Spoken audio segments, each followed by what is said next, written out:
Good morning, everyone. The mastermind is going to start in exactly 2 minutes. I'm just giving it some time so that others can join in. Okay. Just message yes in the chat box if y'all can hear me. Thank you.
Good morning, everybody. I hope all of y'all can hear and see me. If y'all can, then please just type in the chat box if y'all can, and if y'all can hear and see me. Great. I'm getting a lot of responses. Okay, so I've decided to start the mastermind rather than wait for a whole lot of people to join in. And first of all, I want to welcome you all to the Role Clarity and Competence Development Plan. This is for all of those who want to take the next step in terms of role clarity. And before I even begin with the mastermind, I want to make sure that all of y'all are in the intended room. So if any of y'all feel that y'all are not in the role clarity room, then please message on the chat box as of right now so I can put y'all into a different room. All of y'all, if all of y'all are supposed to be in the role clarity room, then please mention a yes in the chat box so that we can proceed.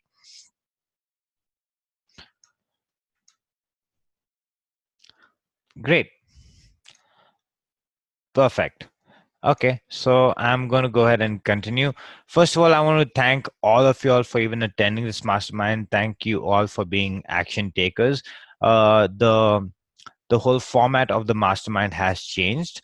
Before, all we used to do is attend the mastermind and then realize or teach or educate what the whole mastermind's about.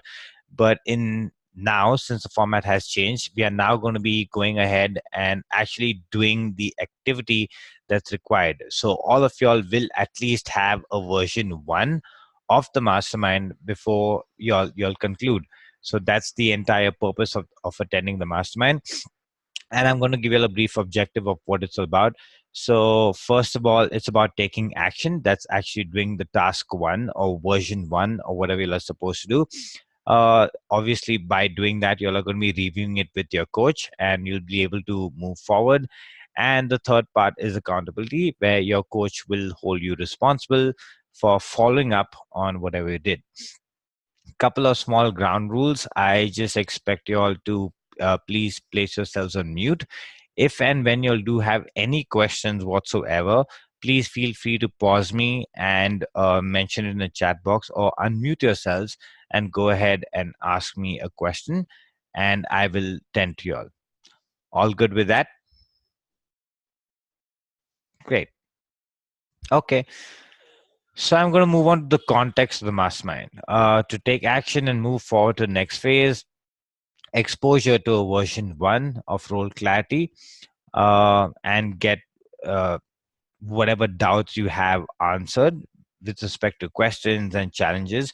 This is not for education purpose, so I'm not actually going to be training y'all on this. I would expect every one of y'all to have watched the role clarity mastermind and then attend the session. And please be honest with me, because it's only going to help me facilitate the mastermind better. All those who haven't watched the role clarity mastermind uh, webinar or the video, please mention that in the chat box so I know who to focus on. If you all have, then please mention a yes. If you all haven't, then mention a no, and it's fine. Okay, I see Srinivas saying not seen. Neeraj says he's watched it. Okay. Okay, Jocelyn says, I'm just getting responses from 3 people. Okay, guys, this has to be super interactive. So please go ahead and actually type it out. If you all have seen it, perfect. If you all haven't, then it's fine. Just mention that you all haven't and it's okay. Just so that I can give you all some more perspective to it.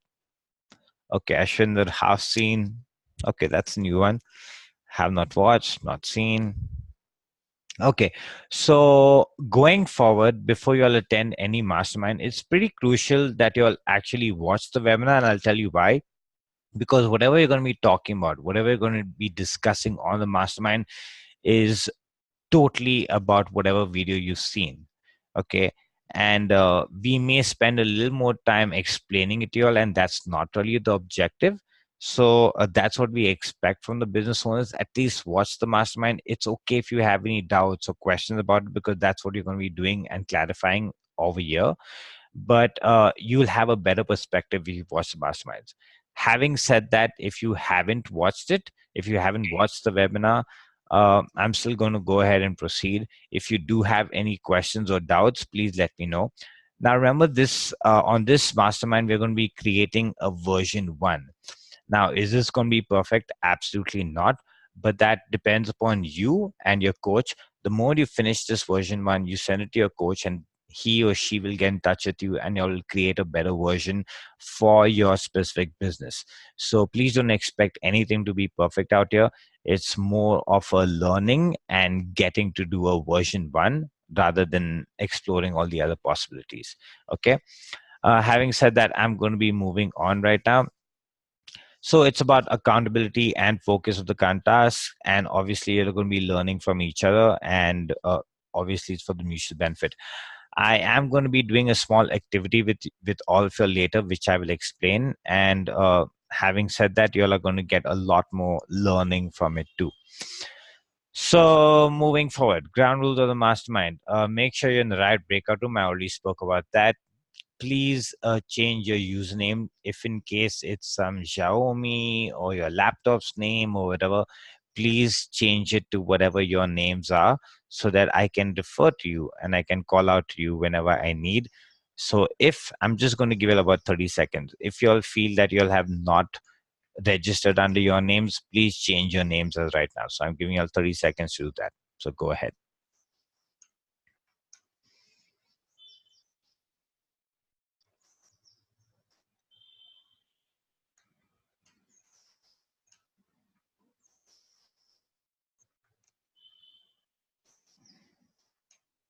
Okay,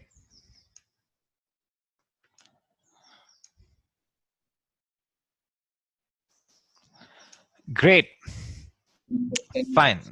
Okay. Neeraj Shah, you are not on mute, so I'm sorry. I'm just going to go ahead and mute you. There you go. Okay. Let's move on right now. Just give me a minute.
Hi guys, this is Anurag here. I am from the team Quantum Leap. I'm one of the coach. So Melford is experiencing some challenge with the laptop. I think his laptop froze. So please bear with him for like 2 minutes, 2 or 3 minutes. I think like he's fixing the issue. Thank you, Srinivas. Thank you, Sachin. Thank you, guys. Yep. So let me like continue further. I think like his laptop has freeze, but he is able to operate the slide. So is it okay if I take you further, little bit further? Meanwhile, like he's fixing the laptop. Thank you. Okay, so make sure your videos are on. Like this is a very very important rule of the mastermind that your video should be on. Because we believe that this mastermind is a place where you come and you create your version one of it.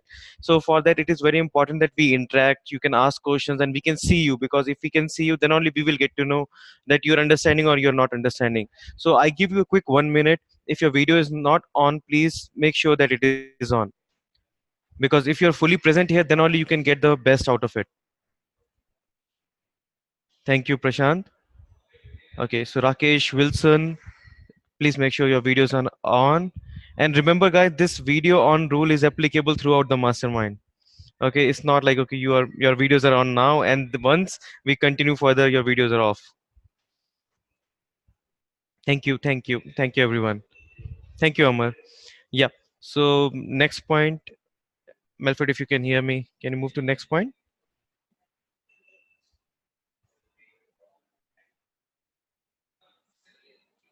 Yes, role clarity and competence development. Right.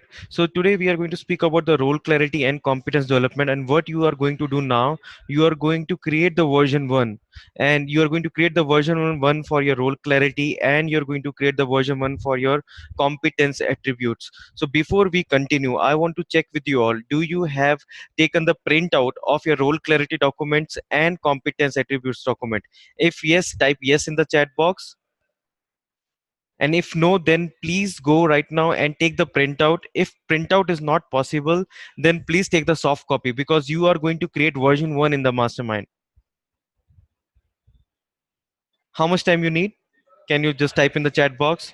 Because without that we will not be able to move further. Okay, 5 minutes, 2 minutes. Okay, okay, I give you 3 minutes. I give you 3 minutes. Please take the printout of your role clarity document and competence attributes document.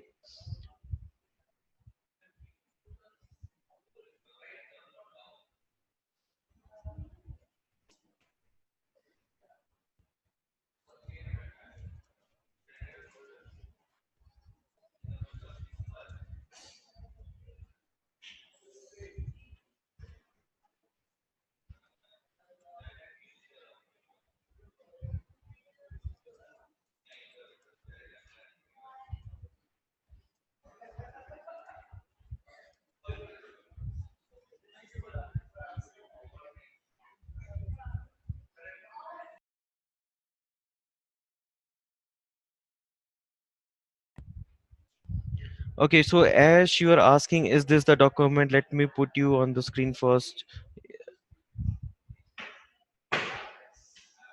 Yeah, so basically, role clarity is like deliverables, your task, and then measurement metrics. These are the things which you speak about. I think, yes, this is a document, but you need to have both documents. One is the role clarity, and other one is the competence attributes.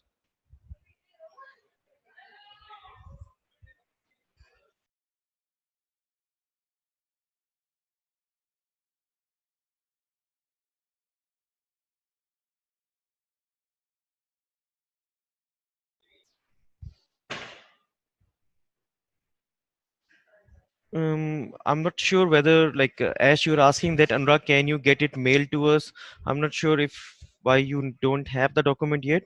I think you should be having the document with you, right? Aarti, just check like Aarti's email or mail from Aarti, or it should be like mail from Rachna that you must have got. Just check your inbox once. Okay, Srinivas is saying he's ready with the document. Ash is saying like, okay, I will. Pratik is saying I'm ready. Nice. So, guys, everyone is ready. If yes, please type yes in the chat box so that I will get to know that you are ready and you have the document. If someone is still like arranging it, please mention it in the chat box, because without that we can't proceed. And remember, guys, like whenever you are attending the masterminds, you always have to watch the video first. Always watch the video first, because then, because this mastermind is not for the teaching, so that is one very crucial thing. And second, whenever you're attending the mastermind, the template should be ready with you, okay, so that you can work on that real fast. Okay, Nagaswarup is saying getting it. Okay, guys, one more minute I will give you. Please arrange it. If you are not able to arrange the hard copy, please arrange the soft copy. Okay, Srinivas is saying role clarity webinar was not sent to us. Quick question, Srinivas. So as you are in this breakout room, did you discuss with your coach that okay, you want to be part of this mastermind? Because this is also very very critical aspect, that discuss with your coach one to one which mastermind is most relevant to me based on your business situation.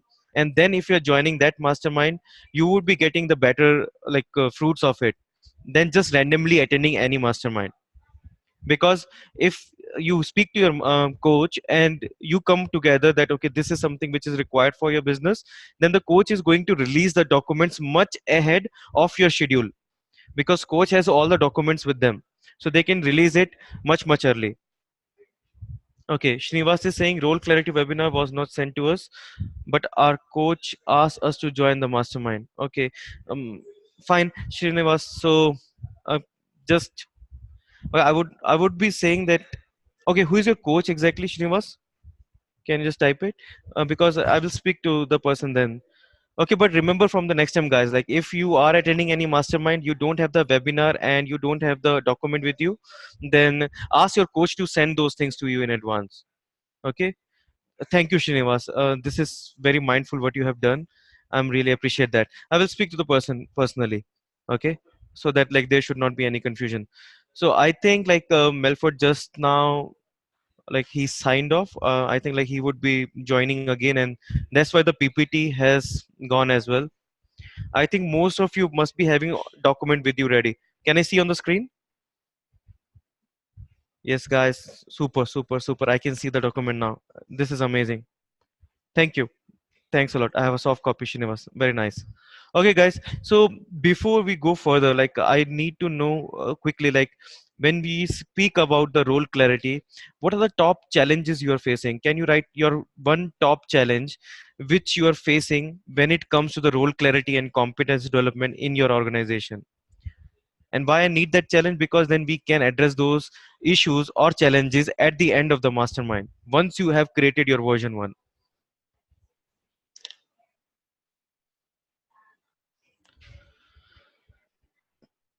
Meanwhile, I try to pull up the PPT. Okay, PPT is here. Milford, are you back?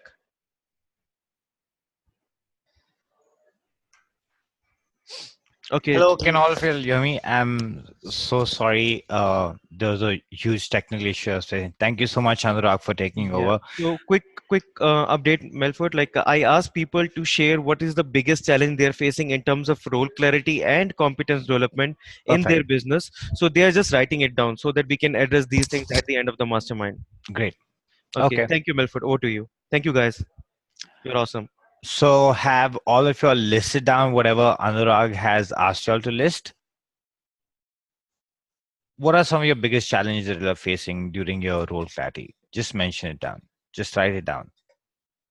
And please feel free to share it on the chat box. I understand as business owners, we tend to get tied up in certain things, but if there's anything that you'll feel that has stopped you all from doing so, just mention down in the chat box. Biggest challenge that I face is confidence levels of my people and how to get them to understand and work on it. Okay, thanks a lot, Neeraj. Handling operations, multiple roles, not being serious about it, responsible for everything. Okay, so before I proceed, from in case multiple owners, no conscious on deciding this. Okay, fine.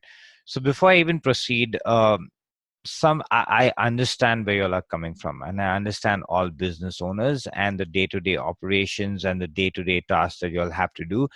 But trust me, this is a very powerful activity, and this is only going to enable you to get one step closer to not doing everything that you're doing on a day-to-day basis. Role clarity is essential for your organization, for your role, and for you as business owners as well. The moment you have clearly defined role clarity amongst yourselves and your team, the better it gets for you.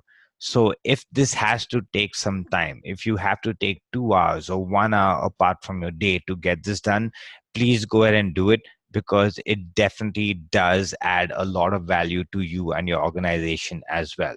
Having said that, I'm going to proceed now. How many of you all know what the 3 a.m. test is? If you all know, if you all remember this from PACE, please go ahead and type in the chat box. If you all do not know what the 3 a.m. test is, please go ahead and mention it in the chat box too.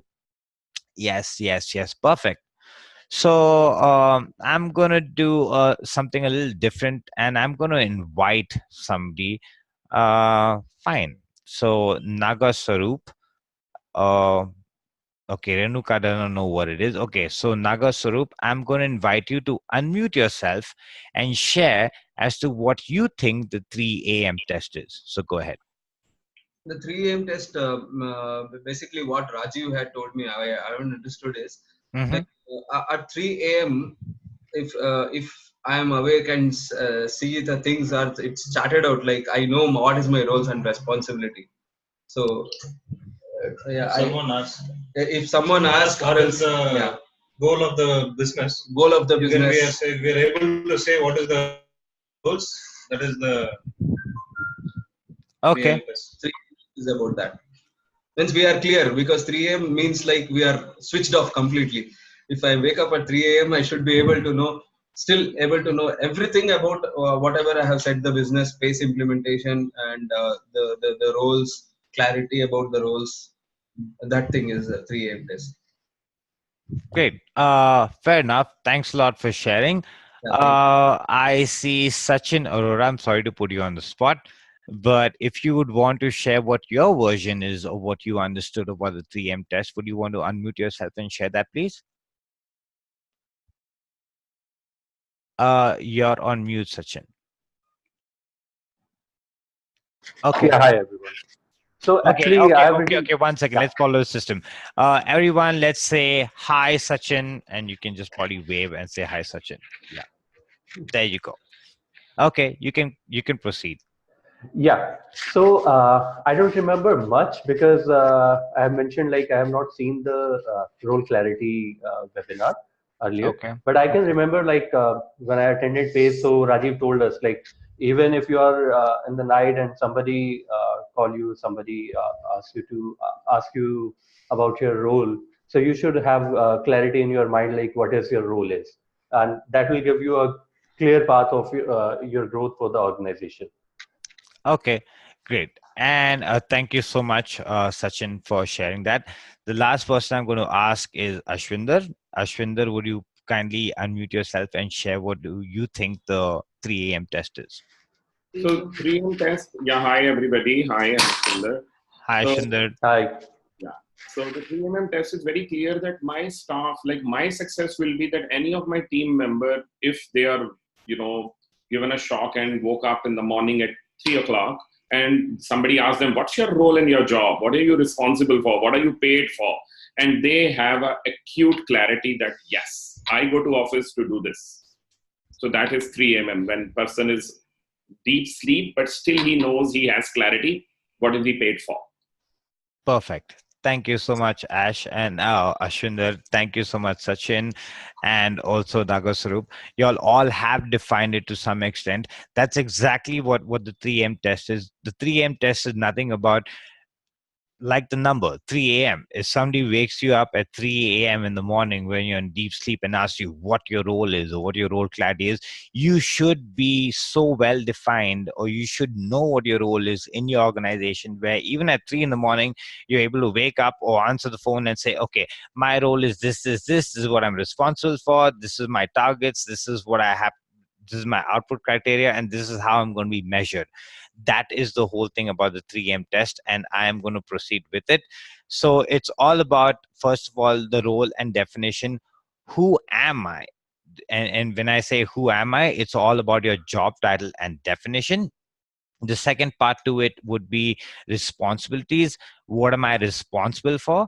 And you have to mention 3 deliverables. The next one is the tasks. What activities should I do to fulfill my responsibilities? And you got to list this out sequentially and step by step. The last one is the metrics, as in what is the parameters that I will be measure on, or how is somebody going to measure or gauge my success. So what I'm going to do is I'm going to give you all about 2 minutes right now. And I would love for you all, as a version one right now, even before getting deep down into role clarity, just these 4 things: role and role definition, responsibilities, tasks, and metrics. I would want you all to list this down either on a sheet of paper or on your laptops or whatever technology you're using right now. But please mention role and role definition. Mention who do you think you are in terms of your job title and definition. When it comes to responsibilities, please mention what do you feel as a business owner you are responsible for. Mention 3 deliverables. When it comes to tasks, mention 3 activities that you normally do on a day-to-day basis. Mention that sequentially.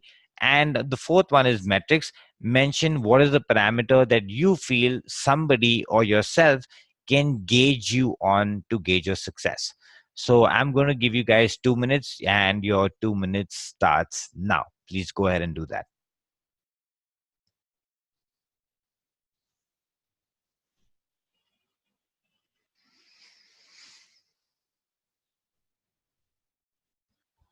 If you all do have any doubts or questions about this, please let me know in the chat box and I will help you guys out.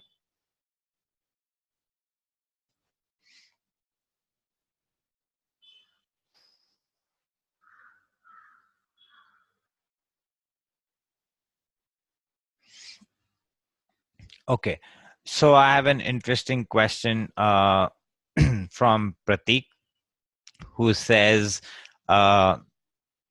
that whatever you're doing right now is firefighting. And Pratik, that's absolutely fine. Besides you, there are a whole lot of other business owners who are also firefighting.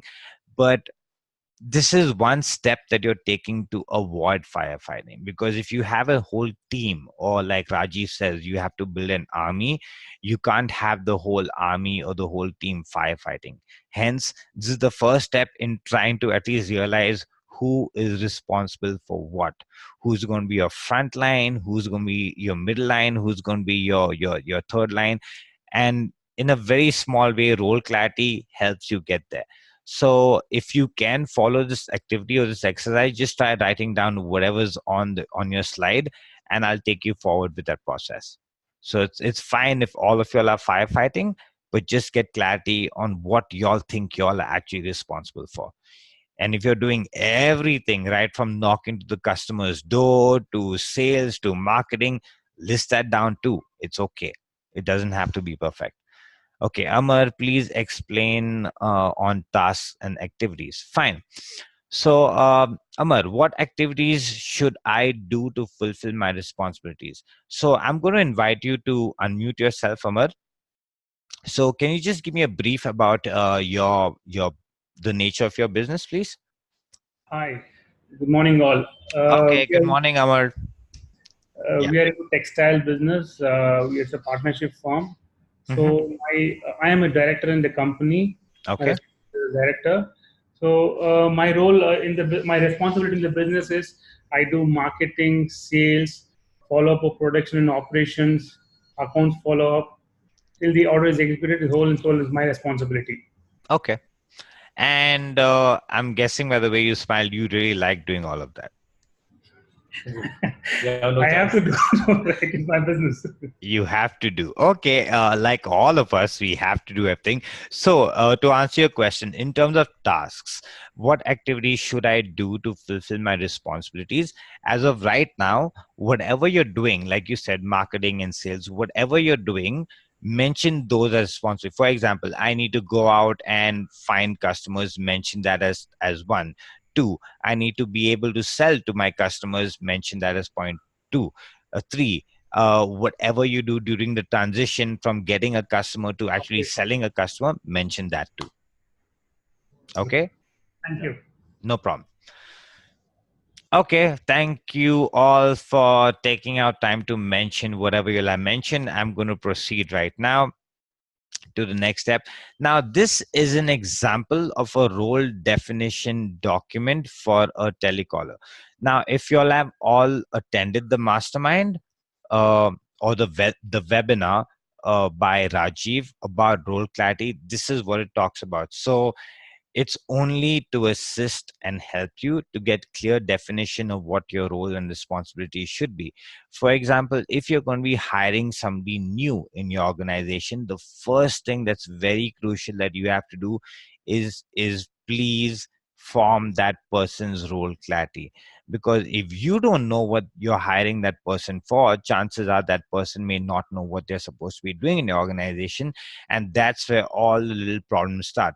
Because then you start giving that person unwanted tasks or responsibilities, or telling them, you know what, you should have been doing this, you should have been doing that, and it causes a whole lot of confusion. So first, go through the webinar, watch it, have a clear and defined role clarity for the person that you're about to hire. Or if you already have a team, it's very important to set clear roles and responsibilities for everybody and role clarity amongst all your team members, and then you go about doing that. So this is just an example that I'm showing out here on the screen. It's for a telemarketing executive. The role definition is a telemarketing executive, and I'm not going to read through it. but I would expect you all to take about a minute and glance through it. So you have your role definition, you have the responsibility deliverable, what they are supposed to deliver. You also have the tasks and responsibilities as to what they are supposed to do, and you also have the the metrics in terms of number of complete contact details, number of meetings set up per week and per month.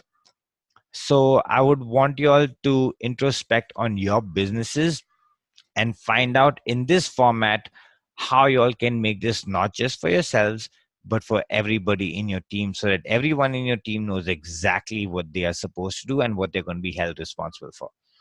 I'll give you all about a minute to go through this. If you all do have any questions regarding this thing, please let me know on the chat box and I'll attend to you all. And if you are done going through it, please let me know in the chat box too so I can proceed.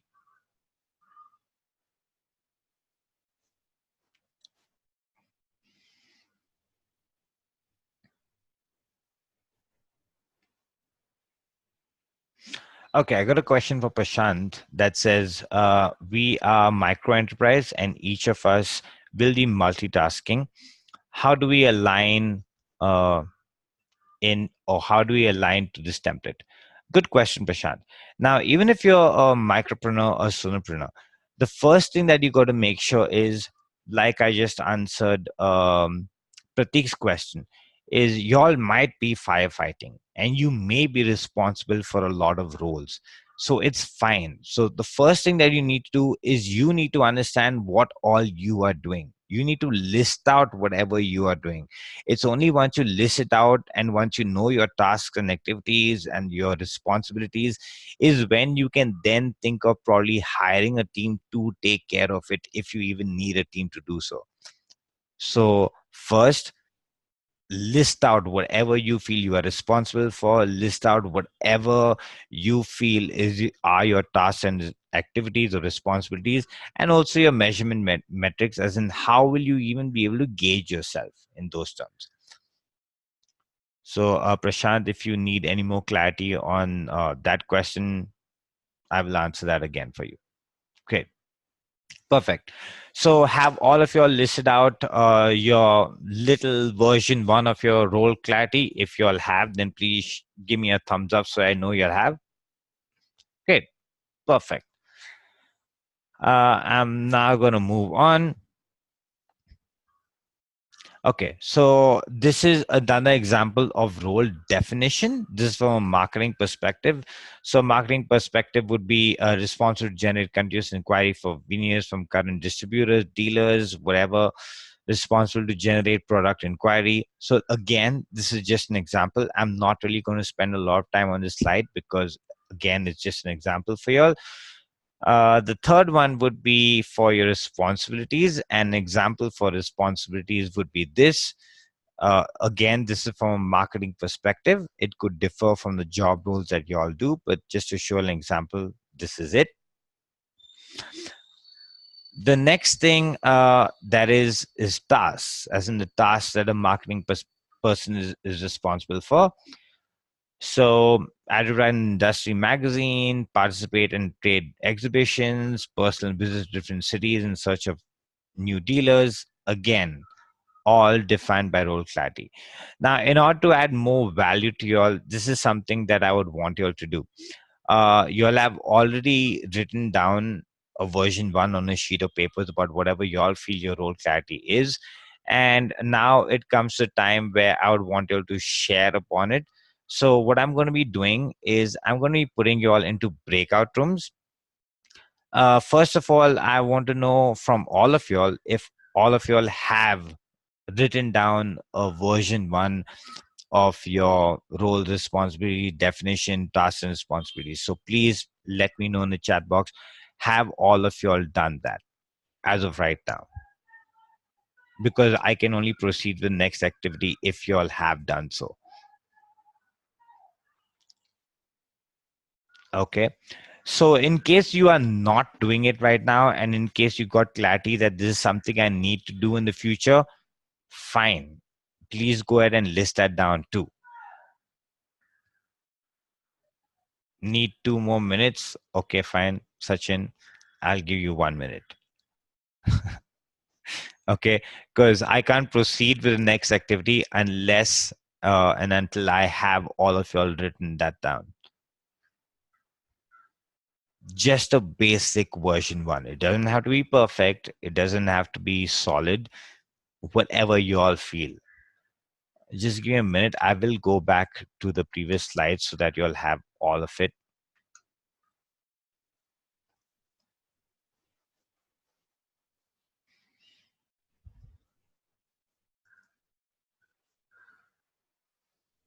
Here you go. This is what I expect you all to have as of right now before we move on to the next activity. Mention your role definition, mention the responsibilities, tasks, and metrics. If you are doing the role, mention that. If you all want to be doing that role, mention that too. It doesn't have to be something that you're always currently doing. If there's something that you want to be doing in future too, mention that.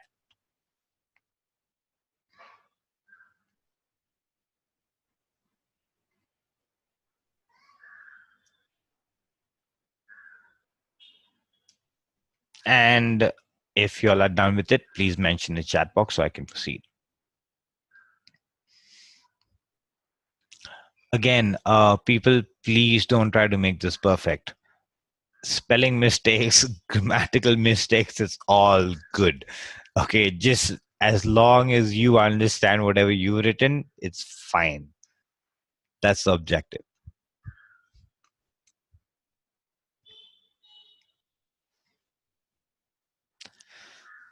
Great. So now most of you all are done. So the next activity or the exercise that I'm going to conduct right now is something called a breakout room. And I'm not too sure if all of y'all know what breakout rooms are. I will explain it right now. What I'm going to do is I'm going to subdivide y'all, and I'm going to put y'all into personal little private rooms where you or two other business owners will be grouped. And this is what I expect from y'all. Just give me a moment. Let me pull it up. I will come back to these slides. So in the breakout room, there are a couple of rules. One would be to please introduce yourself and let everybody else know what business or what nature of business you're into. Share of the task. Now, whatever your role clarity is, so I'm guessing there are going to be three people in the breakout room. That's how I'm going to divide you all by. So let's consider it as an A, B, and C.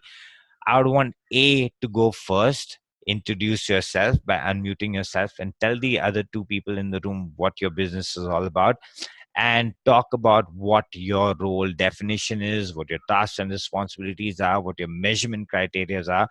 And once person A is done, I would expect person B and C to share feedback to person A on how he or she can make his role clarity a little better. Is that clear with everyone? Okay.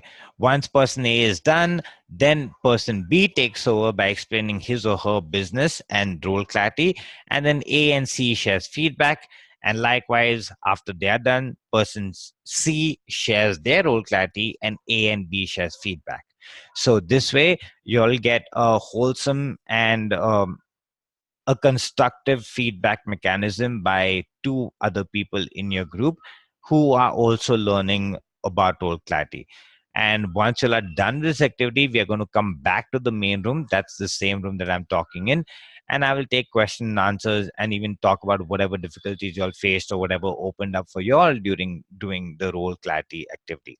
So give me about 1 minute and I will assign you all to rooms, and I will send you all into private rooms with two other business owners where you'll have to share your role clarity. Again, let me reiterate. The first thing you'll have to do the moment you're in the room is unmute yourselves, assign who's going to be A, B, or C. Talk about a little bit about your business. Please don't start selling. Okay, no business cards going out there. No, hello, you are going to be my customer. No, just share your role clarity with them and get feedback from them on how you feel your role clarity can be better. Likewise, it's going to proceed on to person B and person C. Is everyone okay with the instructions, or do you need some more clarity on that?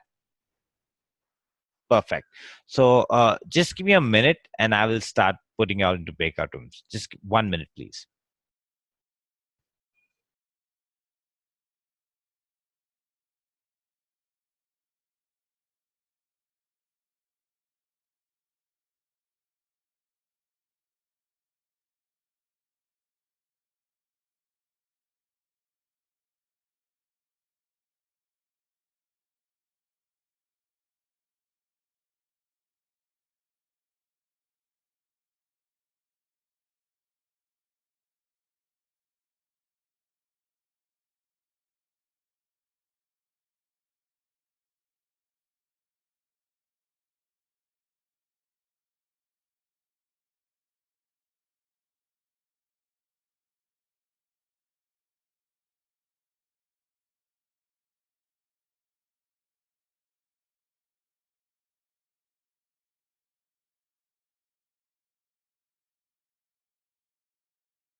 Okay, you all must have gotten a message on your screen asking you all to join a particular breakout room. Please click on join and join those rooms, please.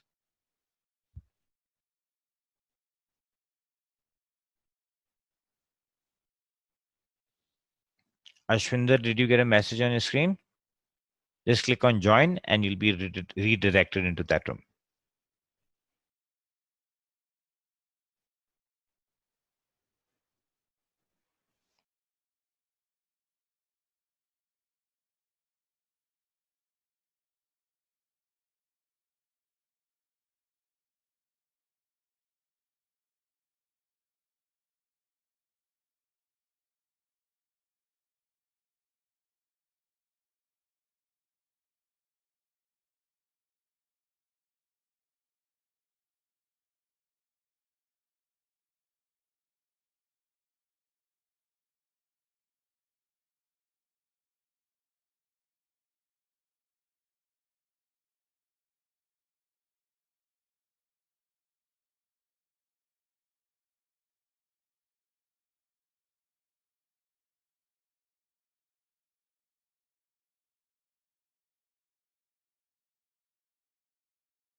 you're you're doing everything um, for each of the seven spokes. So I think you can be the overall man to check on the process, but you can assign people to take over the sales.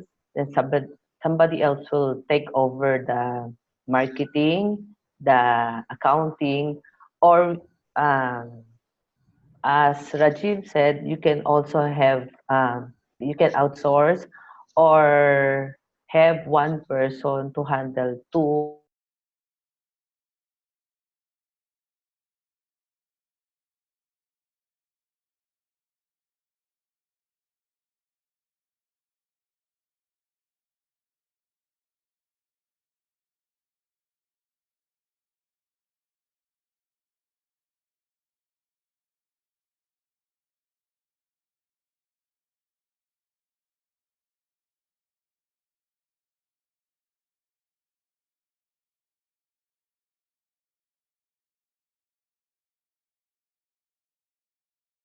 So correct it quickly, but let us just become management experts if we are a business owner. So management in the sense, management also has to have responsibility. See, for generating leads is very important. A salesman, will have very less task. Yes, Actually, sir. we tried doing this. So we will We go to help them. something. See, our job is to bring clarity to our sales team Mhm. and help him perform better. So we have to help him to become equipped to do better performance. Uske liye, if I'm going with him to the sales team, but main job on the driving seat, it's him, not me. For example, Mera sales team is just a fresher. He's 21-year-old. But for him, he's the sales team and he has to take it forward. And not that anywhere he will feel lonely or alone or scared. That's my job to make him feel secure and safe. But then I will Perfect. help him and he will do it from day one. Because many of self-employed nahi hona hai. That's a curse. That's an abuse. The other reason why I want to be in sales because ours is a joint family business. Okay, we Okay. are 10 people sitting in the same company, but Oh, Okay, mainly marketing. I'm really sorry to interrupt, Madhusan. So yeah, first, I would like Ashwinder to share whatever he has just shared, and Sachin and Madhusudan and Ravi can share feedback on what y'all feel the role clarity is about, whether it's clear in terms of structure and everything. And then moving forward, then you'll share your individual role clarities, and then let Ashwinder, Ravi, and Madhusudan whatever share. Okay, Yes, yes. but वही कर रहे Perfect. हैं हम. Actually, this is Madhusudan sharing and we are giving feedback to him. We perfect. Oh, are okay, following the perfect, process. Yeah, yeah. perfect, perfect. So continue. Go ahead. So I think So I think, Madhusudan, we yeah, got it's your sorted point. now. Ravi is person B. So probably Ravi can start sharing But his Sachin, role पहले clarity. एक minute हमारा ना मधुसूदन का complete नहीं हुआ. Okay. Madhusudan, We are taking a lot of time. we will quickly do it. Madhusudan, जैसे you said that you are a family business and you are 10 people. So then in that organization, you are taking care of sales. And See, somebody everybody else knows was there an are different honorary teams owner. for a different team for marketing. We're doing multiple products. Wonderful. So you So are taking care multiple, of sales. yeah. And execution part is done by the marketing team.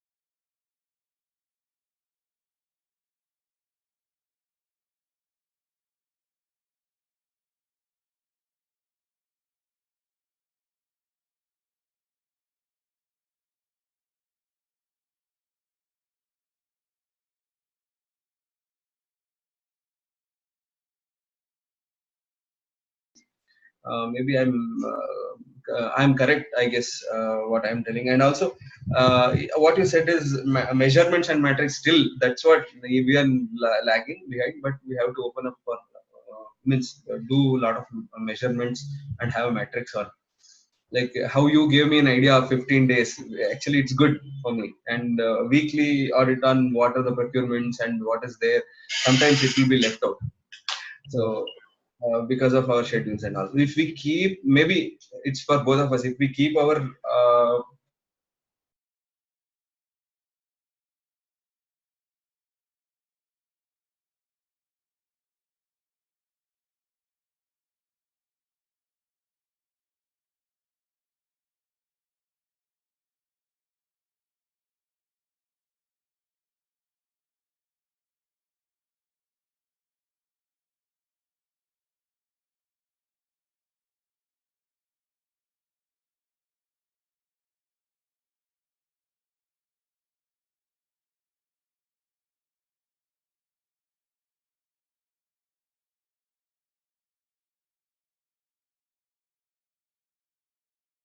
and Yeah, I think yes. Vinod, you were saying you want to read out, so you can go ahead and read Yeah. out. So as a business owner of the company, the leading person of the company, my job is to get, again, a marketing department and handling a sales department. So we have an operations team and they do it perfectly. I just get work from client and I give it to them and they do it, within themselves and they again send it to client. So I just Hmm. have to look for the, how things are going on time. So making a data of, HR and marketing departments of companies in the business of architecture and interior designers and Mhm. developers from online sources like I'm a part of BNI, so like BNI and referral received from existing clients. That is, they're talking about tasks and activities. Mm. Maintaining the database on the internal templates of the organization, spending 1 hour per week on calling up the decision makers of the target customers to arrange meetings, Mhm. sitting with team members on daily basis and take the reports of the Is this operations. your task and activities? Yes, Yeah, yes. go This ahead. is I have Yes. written down. Yeah. Mm. So again, this I also make sure that discipline and system is also followed properly in Mhm. the Mhm. system Mhm. of the company. So Sorry, these are what the was the things we have. sorry? What was the last one? Discipline and system, Okay. because a lot of time what happens is, yeah, Is that your sorry, task and activity? I have to observe, so, Okay. that is only 5 6 points I Mm-hmm. have written. Mm-hmm. Task and Okay. activity. All right. So that is something that you're responsible for, and how are you going to monitor? Could be the task and activities.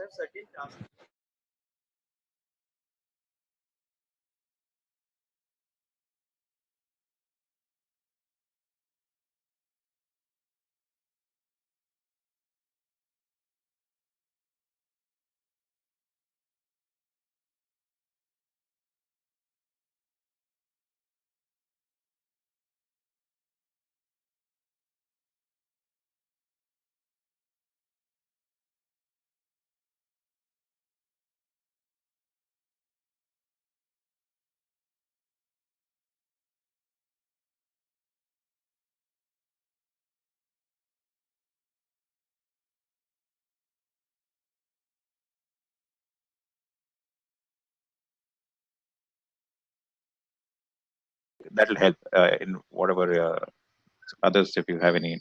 I have a suggestion. Can you put it in the lower part, the measurement? Yeah. I think we have to measure it like in terms of the smart one, um, the one Rajiv has Okay, told us about that. It has I'm the, really sorry to interrupt, Jocelyn, yeah. but I feel that yes, you do have a point. Uh, Pratik, are you sharing your screen right now? No, this is my screen. Okay, No, Neeraj. Neeraj. Neeraj. Neeraj. So I just like to add something. So Neeraj, in terms of measurement metrics, as Jocelyn pointed out, you mentioned achievement of business aspiration goals. If you could further break that down into SMART, SMART, into specific. So when you talk about achievement of business aspiration goals, mention the S part of it, specific.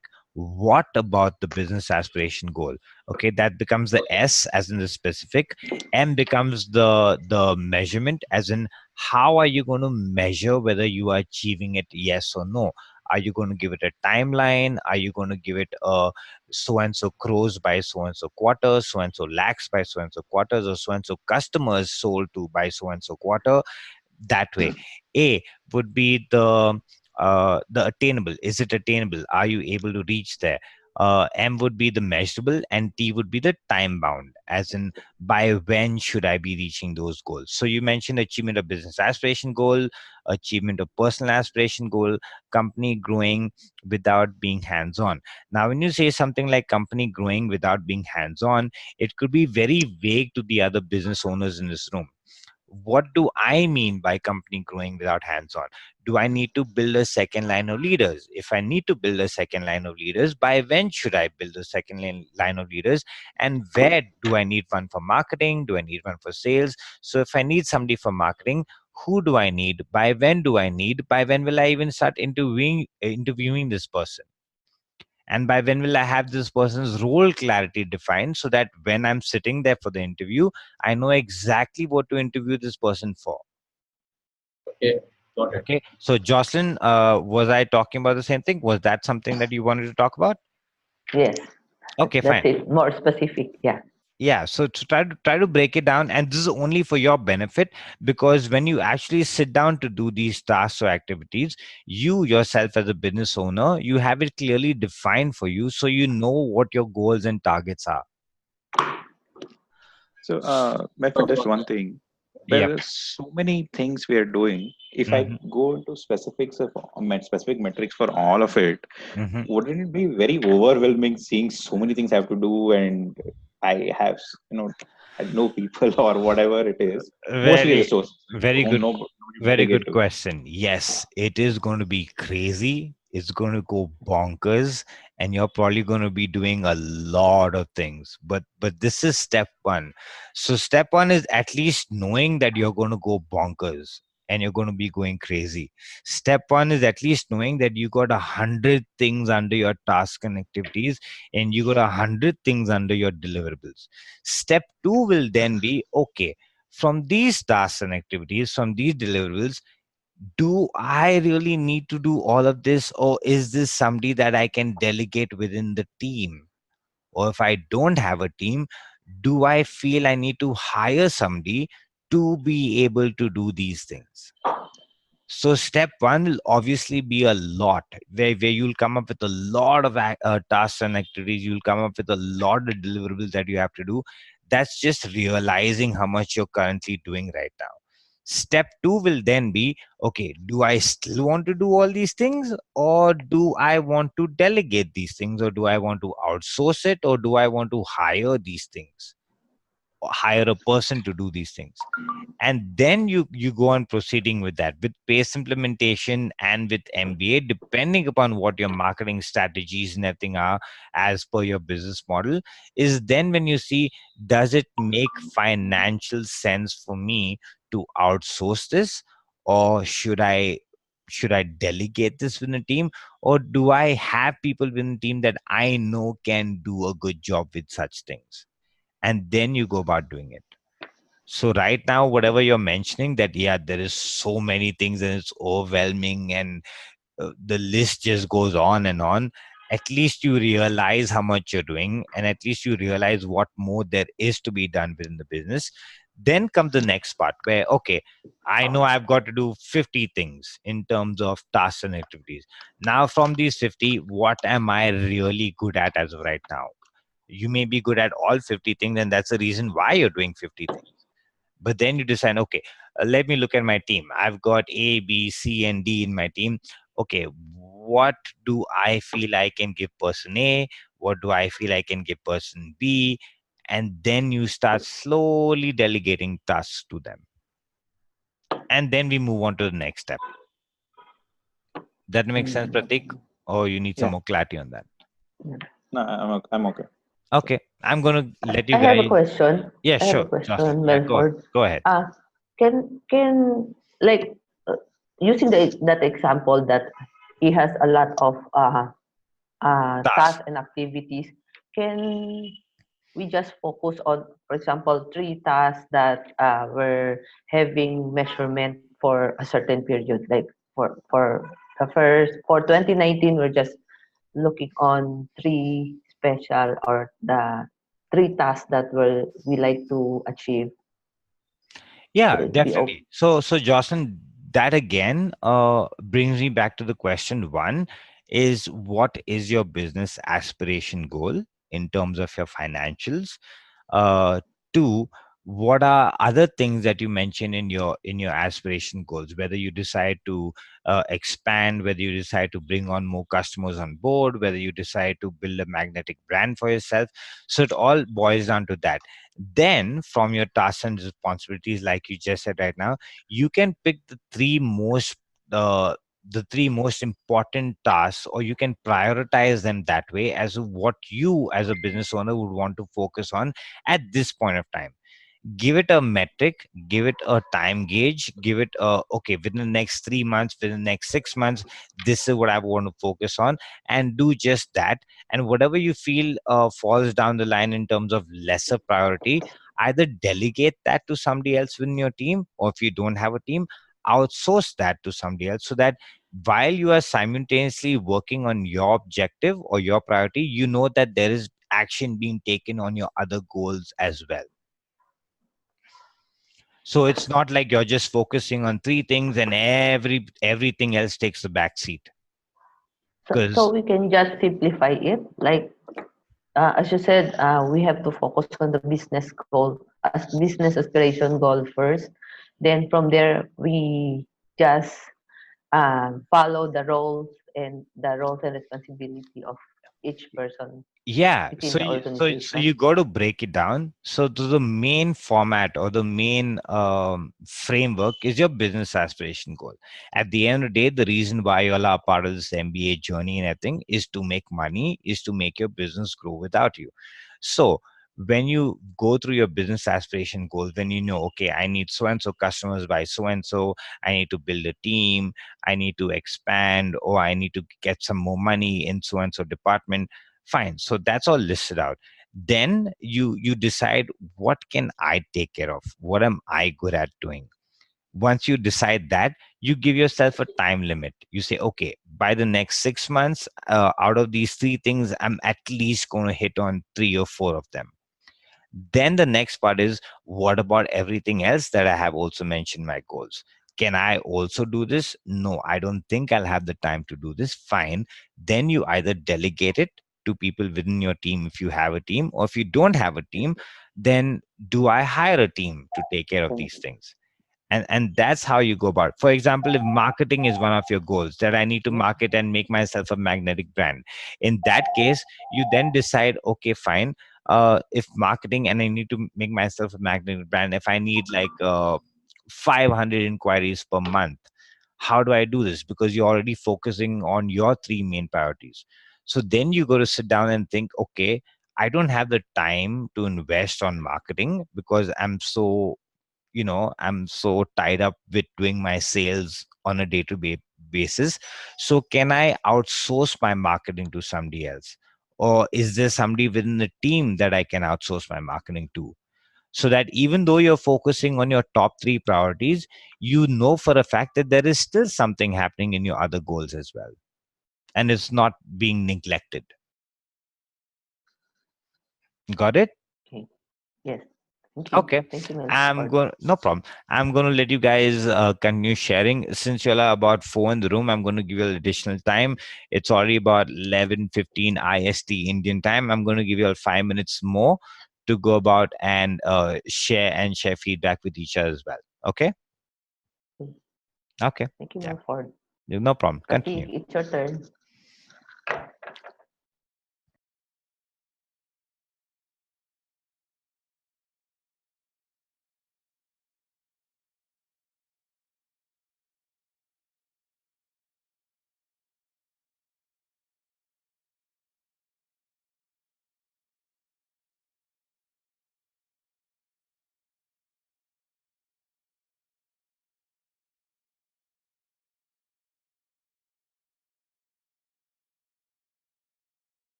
Okay, welcome back to the main room.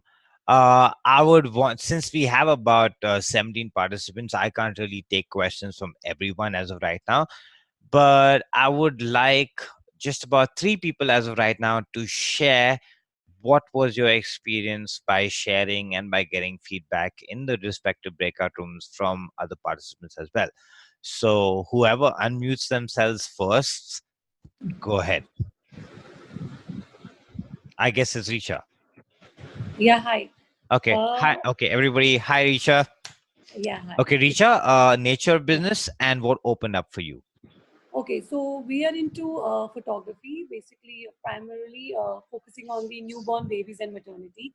Okay. So now we are quite clear because this has been run by me and my husband, and he's Sachin. He's also on the call from his office. I'm from home, and so we have divided the responsibility because initially Sachin was doing everything on his own, and now I'm going to take care of the marketing and sales part. So I was clear with the the picture which was as a which we can call it as a responsibility and deliverable, but now I have more defined it in a task manner that what all tasks are there Mm-hmm. on daily basis, and then role definition was not so clear, which was just clarified during the call right now. Perfect. So I understood that. Yeah. Great. So, thanks a lot, Richa, for sharing. I'm going to applaud you for that. So, thank you. And whatever you create, remember this is just a version one. Can it be tweaked? Can it be customized? Absolutely.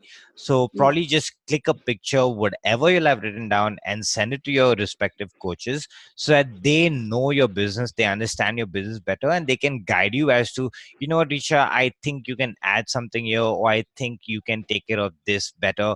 So that's how it works out. So this entire All right. mastermind is just about getting clarity, one, and two, about just creating a shabby version of version one, just so that you understand what you can explore, what you can do going forward. Okay. All right. Yeah. Sure. Thanks a Thanks. lot, Richa. Okay. Person number two, whoever unmutes, go ahead and share. Can I? Okay, that's Prashant. Yes. Yeah. Okay. Hi, Prashant. Hi, everyone. I'm Prashant here. We are into IT consulting for fashion companies. Okay. The biggest takeaway from the breakout session was the measuring matrix. Basically, we were clear in terms of what our roles were, what task, and what deliverables we are into. Mm-hmm. In terms of measurement, there was a kind of not knowing how should we measure. So the biggest takeaway is like we need to be measuring based on the results, Mm-hmm. not the action item what we need to take. So basically, I all alone I was thinking if a sales guy is doing 20 meetings and then that's what he's done for the month, but it's actually how much revenue, what results, what value he's adding to the company. That's what matters in terms of measurement matrix. Okay. Great sharing, Prashant. Now, I would want to give you a little more insight onto whatever you just said. Is it okay if I add something? Yes. Great. So you said 20 meetings per month, and you got a salesperson do 20 meetings a month. Okay.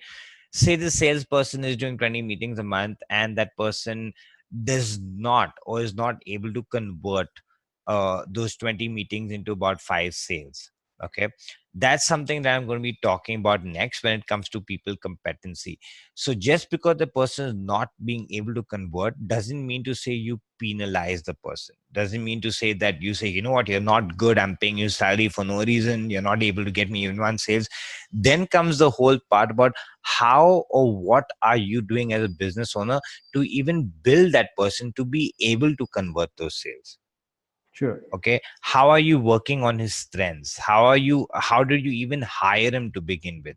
For example, a salesperson, according to you, do you think he should be an introvert or an extrovert? Extrovert. Okay, he should be able to talk, be able to express himself or herself, yes or no? Yes. Right. So one small little trap that business owners fall into is sometimes we hire people because they are referred, sometimes we hire people because somebody needs help, sometimes we hire people because our aunties or uncles said please give him a job, And that's how we go about it, because we think that we are doing some sort of service, we are helping people, which is fine. But are we hiring them for the right role? So if we are hiring auntie's cousin brother's nephew for the role of a sales manager, when that person is terrified of speaking to other people, he may not be able to convert those 20 meetings into sales, right? Yes. So then comes the next part about people competency. For us to be able to define, is this person even fit for the right job in terms of his competencies? Sure. So that's the second part that I'm going to talk about. But yeah, thank you for sharing, because you found out that you could put a measurement criteria to it. And okay, 20 meetings a month, okay, did he complete it? Yes. Out of the ones that he completed, how much of it converted to sales, how much did not convert? And then as a business owner, it gives you more traction into, out of the sales that did not get converted, then you can jump in and see, is there something I can help him or assist him with in this area? Does he need more assistance with this? Does he need to build his competencies in terms of selling? And how can I get involved? Sure. Right? So Yeah. yeah, great. Thanks a lot, Prashant, for sharing. Person number 3, whoever wants to jump in, please go ahead. Okay, if nobody's going to jump in, then I'm going to be forced to let somebody jump in. Seriously? Nobody wants to. I can come in. There you go. Okay, thanks a lot, Ashwinder. There you go. Go ahead. So, see, this is a very good webinar for me because I got reinforced to what I'm supposed to do. Okay. So, I am simply focusing on my role, which is management and additional responsibility of R&D. Uh-huh. When I shared with my team, with my in my room, so it had more clarity that what's my role. For example, R&D is my responsibility in my company, and in last 1 month I have not done much on it. So Okay. I will be more focused. And again, I'm going by the book that my role definition is being a CEO and MD of the company. My responsibility deliverables is bringing clarity into each function, bringing performance relaxation. So, in that I just shared in the room that I got lucky that when I was working on my team, so my 25-year-old supervisor, on which when I looked at his aspiration form more closely, because which is my task and activity in the company. So I did something which was pending since 20 years. So I'm so proud of this PACE program, which bringing me to the basics and helping me make a good foundation. Great. And then how I will measure my performance on clarity, performance, and strategy growth. When it comes to management, I'm not talking about R&D, not to confuse it. I have to focus on the happiness quotient in my organization and my customer and my vendor, and then also turnover of the company and the profitability. So that is where I will get to measure, how well I'm doing. Great. Perfect. And Ashwinder, from what you just shared, I'd like to add something. Is it okay if I add? Please. Okay. So you mentioned that, yes, there were certain things that I was supposed to do, and sometimes I couldn't go about doing it, right? And that's where you, point number 1, have us as coaches to be your accountability partner. So please, to all the business owners out there, please don't feel shy. Please don't hesitate in telling your coach or assigning that assistance from them, saying, you know what, I need a push. That's point number 1. Point number 2, are we consistently supposed to push y'all? I don't think so, because then we are going to be your crutches, and we are not going to actually be enabling y'all or empowering y'all to do things by yourself.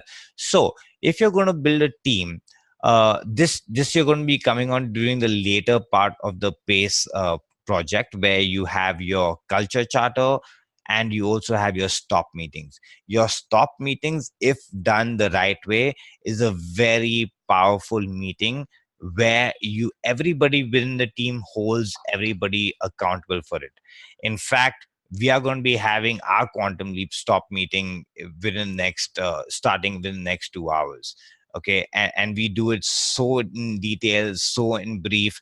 And I would recommend all of y'all, if y'all have teams and if y'all feel that you'll need a lot more accountability in terms of holding people responsible for their tasks, please join the stop meeting mastermind room the next time. obviously after speaking to your coach and finding out if it's even relevant for you all, because that's a very powerful activity which, like you shared, Ashwinder, which will help you stay accountable to the tasks and responsibility that you have to deliver within a fixed amount of time. Okay, Thank you so much. no problem, you're welcome. Okay, so three people done. I'm now going to move on again. As usual, if you all do have any questions, please let me know in the chat box. I'm now coming to elements of people competency. This is something that you all definitely must have experienced during the PACE program from Rajiv. If you all did not, then I'm just going to refresh your memory. So we have something called the iceberg principle or the iceberg theory. It's about what lies beneath and what's visible. So as you can see on your screen right now, you have the iceberg. Certain things that you can see or gauge would be the skill and the knowledge of a person. What lies beneath would be the self-image, the trait, and the motive. Now, this is crucial and extremely important when you are hiring a new team member on board. If you all already have team members on board, then don't worry, the PACE system will take care of that. But if you're even planning to hire a person, it's imperative, it's very important that you'll keep this in mind. Does the person have the right skill, knowledge, self image, trait, and motive? Now, skill and knowledge is something that you can build a person on. You can share skills, you can train them, you can enhance them. Knowledge is something that a person can also build up on. But when it comes to self-image, trait, and motive, it's a very time-consuming process. I'm not saying it cannot be done. It can, but it takes a lot of time. Depending upon the role that you all want to hire for, it's very important that you all keep these things in mind. And I'll share an example with you all moving forward in the next slide. So for example, one is skill. If you all want to write this down, you all can write this down because this is important. What is skill to begin with? The definition of a skill would be the ability to do something well, which is a critical job task. Okay, that's a definition of skill. Ability to do something well, which is a critical job task. Next one would be knowledge. What is knowledge defined by? Knowledge would simply mean the information or data required to do a job task. Next one following that would be self-image, how a person views themselves and their self-worth in a job task. Very important. Like the example that I share of Prashant, if somebody has to be a sales manager, somebody has to go and put themselves out there and talk and meet people who are higher up the hierarchy in terms of them, they need to have a positive self-image. If they have very low self-esteem and they don't think they're good enough, chances are that person's not going to be able to convert a lot of sales. So this is something that you also need to pay attention to, depending upon whatever job role that person has to do. Next one will be traits. That's the behavioral characteristics that adds value to your skills.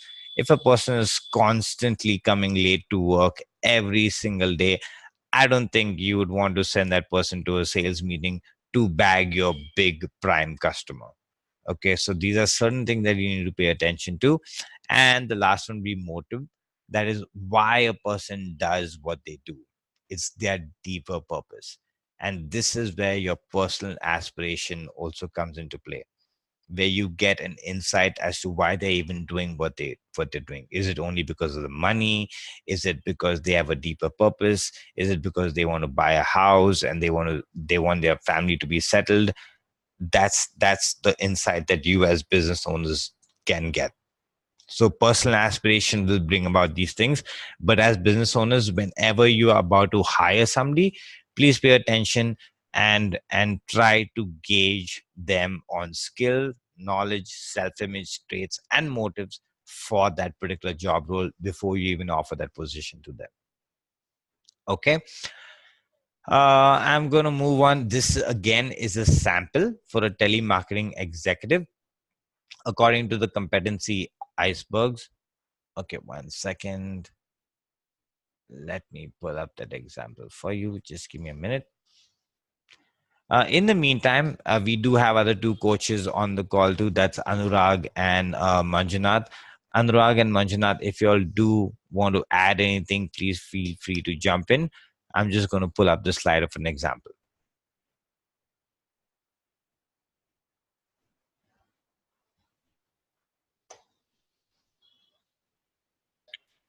Milford, it's okay. You can continue, and later on, like if some questions are there, then I would like to add something there. Thank you. Sure.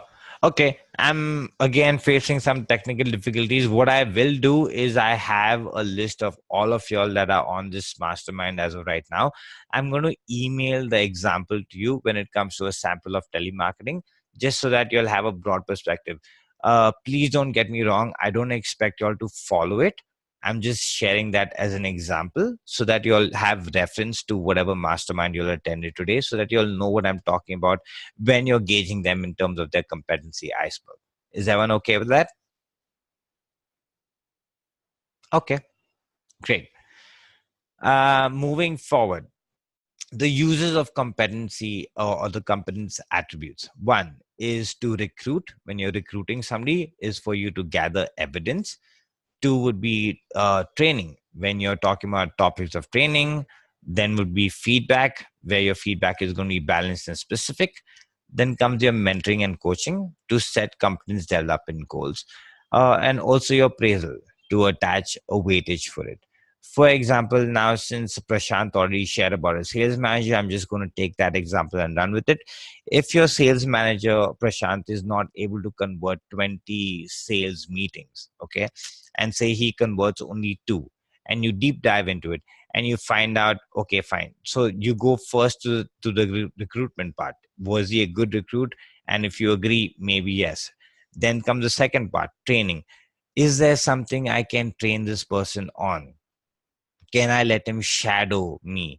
Can I let him shadow other sales managers who are doing a good job? Is there some skills and knowledge that he needs to pick up? So that's in terms of training. Feedback. When you are sharing feedback with him, ensure that you're not negating him. You're not only giving him negative feedback. You're not saying, you know what, 20 people and you only converted two. What is wrong with you? I'm paying you so much salary. No, never go down that lane. Always share feedback from the sandwich approach. Say something positive first, what he did well, then state what he can do, or what he needs to do, and then the third part was what he can start doing differently. So first, the positive reinforcement.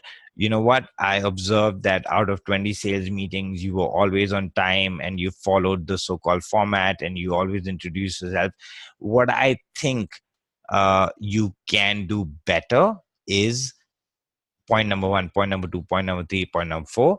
And what I think you should start doing differently is point number one, point number two, point number three, point number four, and reinforce it with another positive feedback.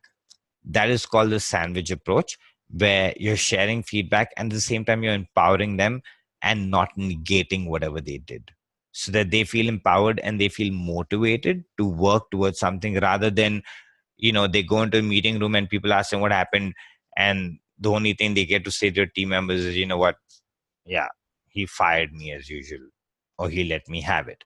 Let them not have that approach the moment they're walking out of a discussion. Let them feel empowered and say, you know what, I got some great insight, I'm going to give it my best.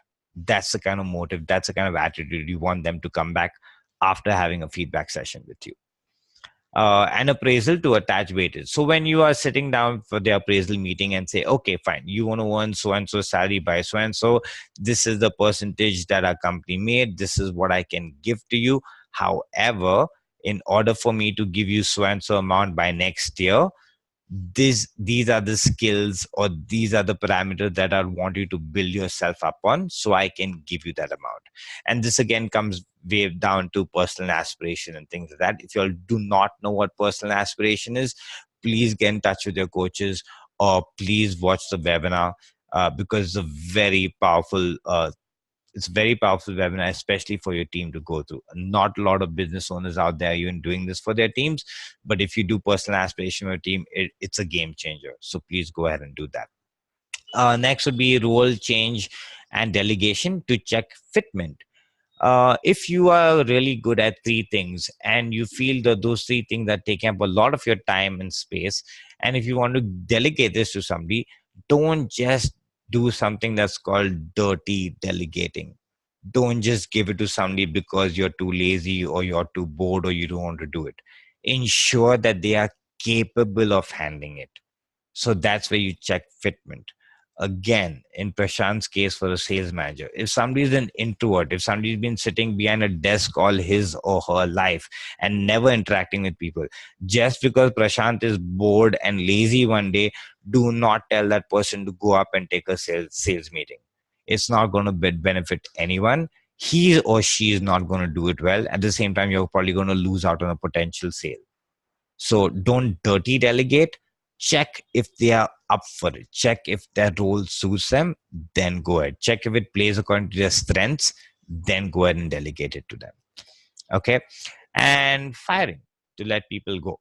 So that's where you also do competence attributes. If you realize that the person I've hired does not have the competence for that particular job, sorry to be a wake up call or the giver of bad news, people, but yeah, you got to let them go. And I'm not saying you got to let them go overnight. Share feedback, give them a chance, try to make them develop their skills or knowledge. And if they can't, then after a proper feedback session and everything, give them a plan, let them try to do better. But if they still can't, then you're just wasting money on them. You might as well let them go or put them into a different role within the organization where you feel will play according to their strengths. That's going to be a win-win situation rather than you just letting them go. Let them win, let you win, and that's the best way to go about it. But if you feel there's no way they can be employed or there's no opportunity in your entire organization where they will fit in, it's time to let them go. Okay.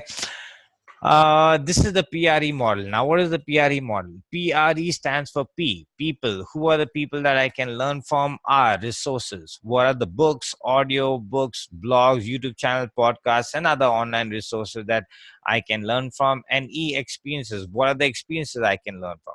For example, you identify somebody who needs to skill up or he needs to scale up in his or her job role. You do the PRE model on them after watching the webinar. You then delegate. Okay, fine. Is there anybody that I can delegate this person to learn from? Okay, I just got a question.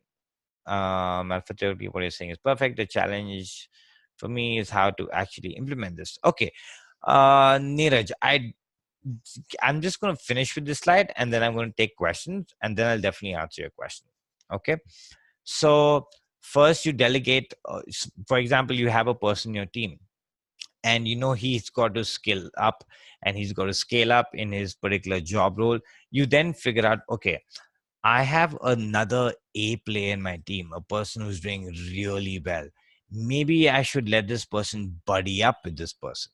So that becomes people. Who are the people that he can learn from? Maybe if he buddies up with them, he can learn his ways and he can learn his skill and he'll be better at that. The second option is resources. Can I send this person or let this person attend seminars, or can I make this person read books or watch particular videos or training videos to upskill him or herself? Then that becomes the resources. And three is experiences. What experiences can I as a business owner or my team learn from? Either have a team meeting, either go out on a team outing or share feedback that way, or send them to a particular seminar where they can upgrade themselves in terms of their skill and knowledge. So that would become experiences. Okay, so you have to have a PRE model or a PRE plan for all of your employees if you really want them to grow, because that's only creating a win-win-win culture. An employee will be a bored employee if he or she is just doing the same task continuously.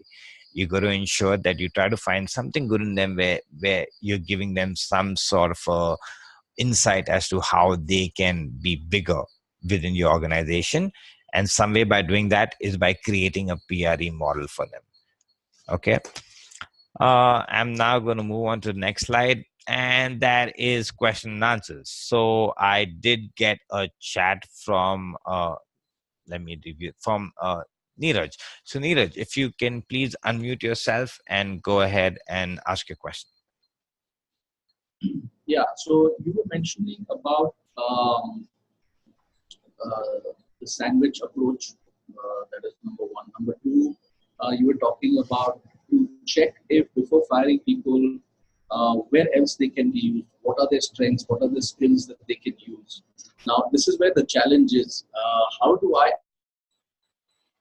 actually go about assessing these things about people? Okay. How do you go about assessing these things? So, point number one, Neeraj, my question to you would be: did you conduct the personal aspiration activity or exercise with your entire team? Yes, it's been done. Perfect. In that personal aspiration exercise, what are some things that you read in people's documents, in your team's documents? So I'll just take one particular example. Sure. And this person is in my sales team, and he says he can do more. Okay. He wants to do more. He wants to probably get more customers, get more business, whatever. Okay. The reality is that, and he has a financial aspiration as well. Okay. But the reality is that there is only so much that he can do because of the market or because of the area that he's working in. Now, in the past, I have given him opportunities to move out of that area or to add other regions, but he's not able to take that up. Okay. So when you say he's not able to take that up, can you break that down for me? As in, what do you mean by he's not able to take that up? He's not willing to, in the sense, he's not willing to move from his present city to another city where the opportunities are more. Okay. So it involves traveling. It involves relocating, in simple words. Yes. One of the options is relocation. Okay. So that's a small little insight out there. So what I would tell you, Neeraj, is one, after you do the personal aspiration, sometimes it's as, please don't make this as complicated as it sounds. Sometimes it's as simple as just sitting down with them and say, you know what, listen, this is a scene. I want you to grow. I want you to do better. And I'm sure you want to earn more. So let's just sit down and talk. What do you think are some of your strengths? What do you think are some of your weaknesses? What do you think are some areas that you'd want to improve on? List them out for me. Go ahead. Take a sheet of paper, take a pencil or a pen, write them down. Write them down in front of me. Be absolutely open with them. Say, you know what? I've been thinking a lot and I've realized that you've been a really good team member. You're doing a lot, but I don't want you to be in this role for too long, or I feel you can do better. Hence, before I put you into something that you are not comfortable doing, I want to know this about you. Write down what you feel your strengths are. Write down where you feel that you need assistance with in terms of skills and knowledge, and write down something that you're not really interested in. And you'll be surprised and you'll be shocked. Sometimes they may be management material and you may not even know it. Sometimes they don't want to do whatever they're doing, but they'll be so much better at something else where you can use them as an asset rather than paying them salary for not doing the right job well, and you're losing out. So just tell them, you know what, there's something new come up and I've been thinking about giving it to you, but I want to first ask you, I want to check with you, are you okay doing it? And once they give you their so-called first version one of what their strengths are, whatever, then you as a business owner can sit back and gauge, okay, I think it's a good fitment, or I do not think it's a good fitment. And then go up to them and say, you know what, I don't think this is a good fitment for you because this requires A, B, and C terms of skill set, which I feel as of right now you do not have. Do you agree? Yes or no? And if they say, no, no, no, I feel I have all the skills and knowledge, tell them to rate themselves. Okay, fine. If you feel you have the skills and knowledge on a scale of 1 to 10, how much do you feel that you know this job? How much do you feel that you know this particular software? 6. Okay, fine. In order for me to give you this job, I need you to be at a 10. So what can you do to reach up to a 10? What can I do to assist you to reach up to a 10? And if I have the time in terms of bandwidth, I will help you get there. But if I need this job position tomorrow, then you're a 6 and I need a 10. So maybe we'll look at it some other time. But in the meantime, you can work on your skills to get to a 10. So if this thing ever pops up again, I'll give it to you. So at the same time, you're being absolutely transparent and open and honest with them, and you're getting their buy-in, you're getting their feedback, and you are not negating them. You're not saying, you know what, you're useless. No, no, you sit here for the rest of your life, and this sales is all only that you're going to do, and I hired you for sales, so you're going to be stuck in sales for the rest of your life. No, you're giving them opportunities and chances to grow at the same time by building their self-motive, by building their self-confidence, by building their skills and knowledge too. And that's what the whole entire pay system is about, creating the whole win-win-win environment or win-win-win situation for everyone. So did that answer your question, Neeraj? Yeah, thank you. Okay, perfect. Okay, I'm now going to open the mastermind to everybody. If anybody has any questions or any doubts or needs any more clarity based on anything that we presented on today, please feel free and go ahead, unmute yourselves, introduce yourself, and ask your question.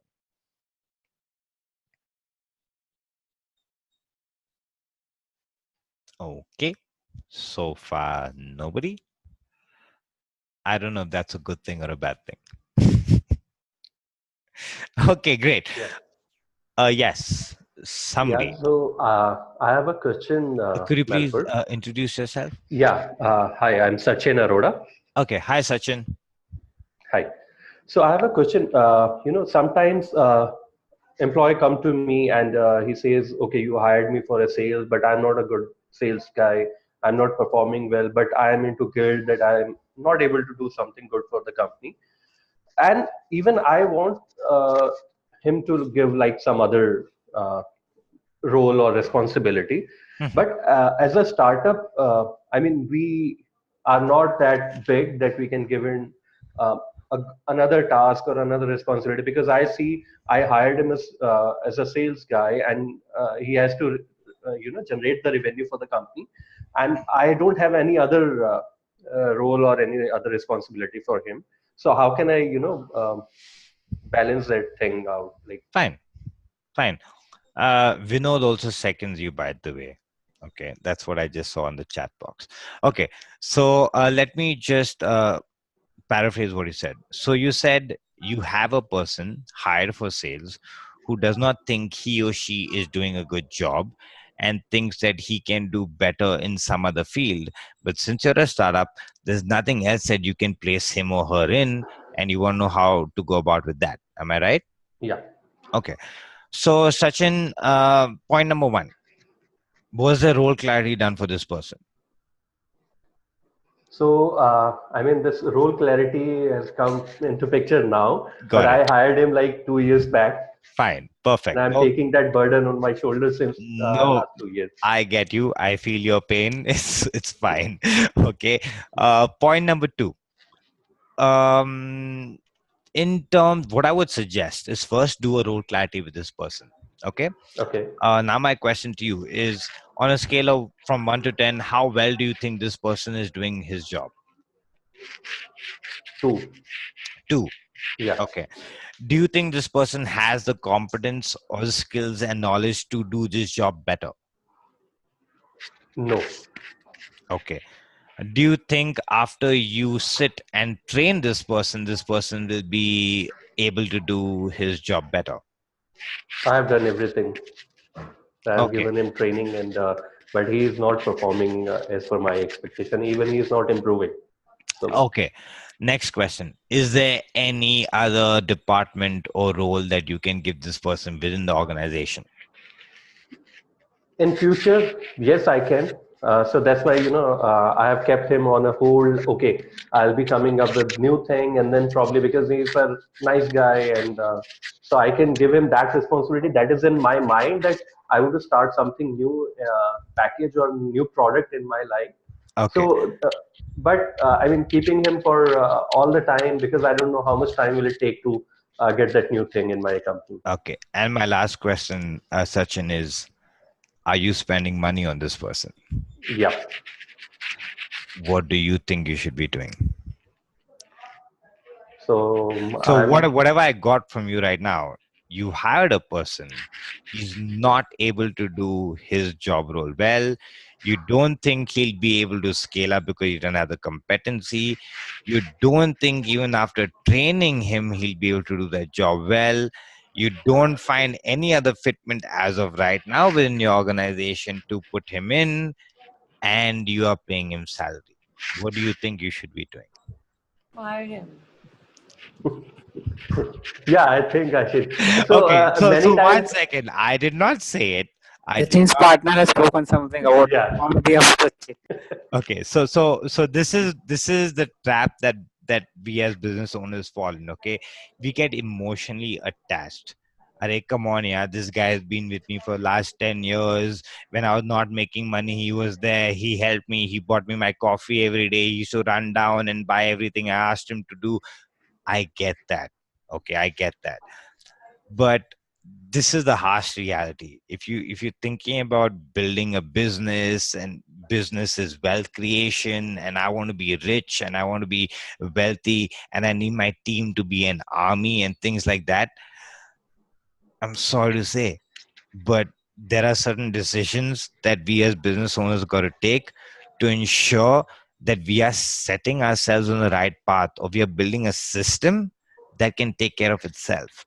And one of those things are that, as in ensuring that, okay, if fine, I did not do role clarity, fine, I did not hire the right person, fine, but now I have a person within the organization, and I'm bleeding out. I'm paying him money for a job that I'm doing myself. I'm paying him to not be good at it.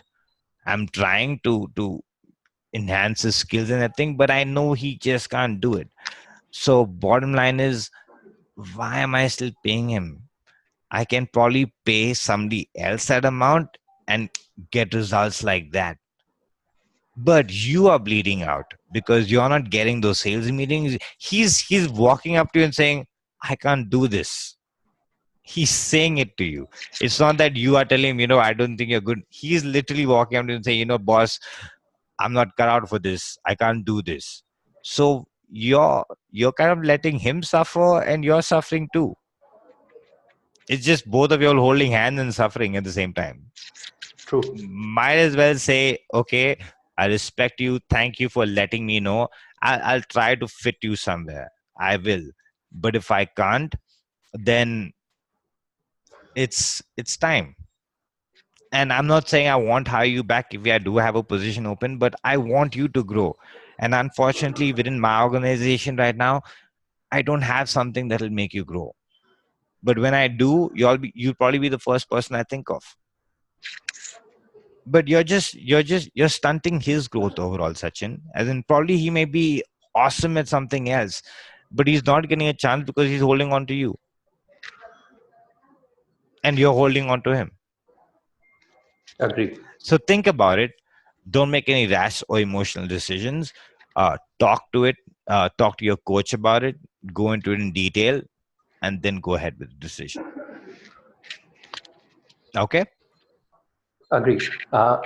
We actually get one more. I mean, I would like to add on to this, what you just said. Okay, I want, like, okay, he is not right fit for the organization, so better he leaves. But then sometimes we think, okay, I'm not getting another replacement for him. So let's try for like 1 month, and we are trying to hire another resource, but we are not finding the right fit, and then Yep. it happens. Yeah, hold on, right? Hold Yeah, on, like the whole monkey swinging from one bar to another until you hold another bar, then you let go of the other one, and then you hold on. I get that. Again, a very common thing that all business owners go through. But I'll tell you what, Sachin. One is role clarity. Okay, until and unless you know very well what that person is going to come in from. For example, make a role clarity document, send it out to consultancies. Say, this is exactly who I want. Until they don't fit this profile, don't send them to me. Don't call them. Okay, this is something you do. then you start looking out. So when somebody even attends the interview, you know that they've already bought into whatever you asked them to do or whatever you want from them, and then you go about it. Trust me, I mean, it's sad to say that you will not get anyone, but we are in India. We are millions and millions of us out here. Getting a salesperson or whoever is not a big task. The only two things that they all worry about is the pay and the culture. That's it. If they're getting paid well and if they know they can grow, that's all they want. But you don't just take people for the sake of taking them. You make sure that they get their role clarity right and then take them in, because then you know they're competent enough, they're capable enough to do whatever you want them to do. And if they're competent and capable enough to do whatever you want them to do, the chances of them leaving you are very rare because they're getting paid well. At the same time, they're getting growth. They know they're moving forward. They know they're doing better and better each day.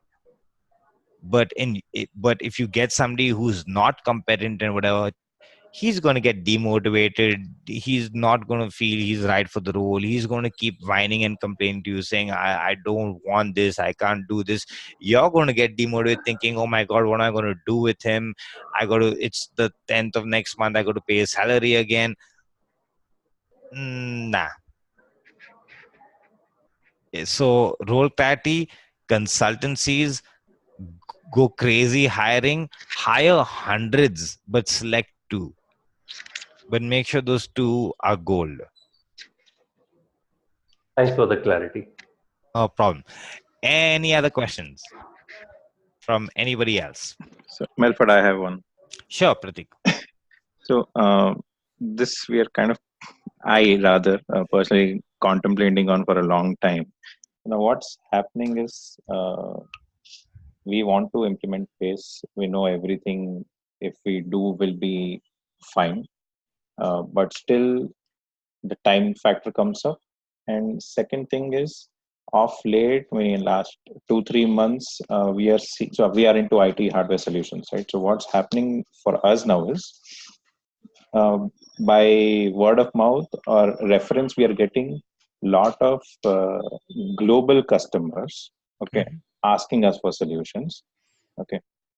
So because of the kind of work we do, so and thing is, I'm the only person who can attend to them because the solutions, things like that, are all revolving around what I've been doing. Correct. So getting all these things done in parallel and also supporting them, this basically there's no time at all. Got it. How do we get through this phase? Okay. And meaning these customers, I have to respond. There's no other go because these are good customers we have been wanting to work with for a long time. I They're got it. coming, from that way. So let me paraphrase. Pratik, so what I get from what you're saying is, one, you got some amazing customers that you can't let go of. Two, Right. you don't have any time in the world to focus on anything else. Three, there's so much that you're doing, but you want a team to do that for you. Right. Okay. Point number one, role clarity document.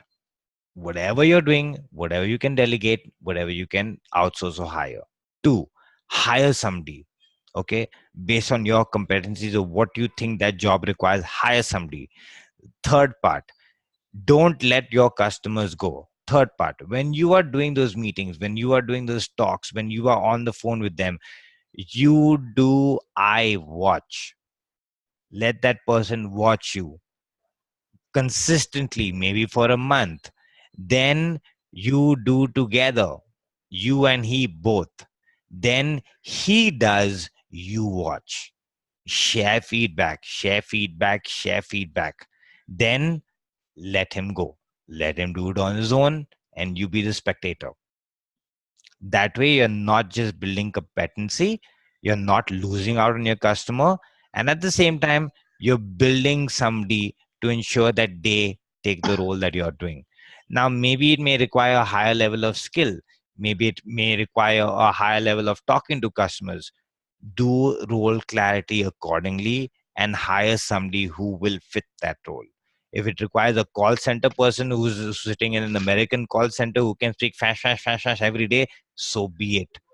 If you need somebody who's absolutely stern and absolutely assertive, so be it. But now you know in terms of role clarity. Or mirror yourself. Record one of your business meetings or your sales meetings with one of your customer and see the way you talk. See what kind of behaviors you display. Is it assertive? Is it passive? Whatever it is, as long as it gets the job done. Then do the role clarity basis on that and then hire right person for it. But don't just throw them in there. First, you do let them observe. Then you do together. Then you let them do, you observe. All right. Thanks for that. No So, problem. Did I answer? as you're aware, I mean, hiring is one of the things where if I need to delegate to somebody, there should be somebody, right? Yeah. So we are in the process of hiring, and believe me, I mean, 5, 6 agencies, so many profiles, so many things to filter, and taking interviews and things like it's taking a toll. That also is taking so much time, and people are Correct. just following up with me. What happened? What happened? I'm not able to figure out who is the right person. We did some interviews. Okay, so I'll tell you A what. lot of things. I will, since I am your coach, Right. I will get on to you on a one-on-one and we'll sort that out. But as of right now, what I can say is one is role clarity, and two, if you feel that it's taking too much of your time for you to actually be doing all this, either delegate within the team or let somebody else do it so that it takes that weightage off you. But ultimately, do you need to hire? Yes, because hiring only makes sure that there's something less off of your plate. It should not be that you're hiring and there's more on you. You're hiring because something can go off your plate. Right. Okay, so yes, I will get on to you. We'll speak one-on-one Sure. and we'll discuss what needs to be done Okay. ahead in terms of how you get the right people and things like that. Sure. I know that it's about 12:05. We've exceeded by 5 minutes. If you all do have any other questions, then please go ahead and post the question on the group or to your coaches, and we will get back to you. And I would also, I would also want you all to share on your groups whatever insight you all got, whatever you all learned from the session. If it was helpful, did you get any clarity whatsoever on your role clarity mastermind? So please go ahead and do that. And I would want to thank once again all of you all for attending the session. Thanks for making it successful. Thanks for learning. Thanks for sharing. And I hope to see you all in your next mastermind. Okay. So all of you all take care and be awesome and have a wonderful day ahead. Thank you. Thank you. Okay. No Yes. problem. Yeah. Bye-bye. Thank you. No problem. You.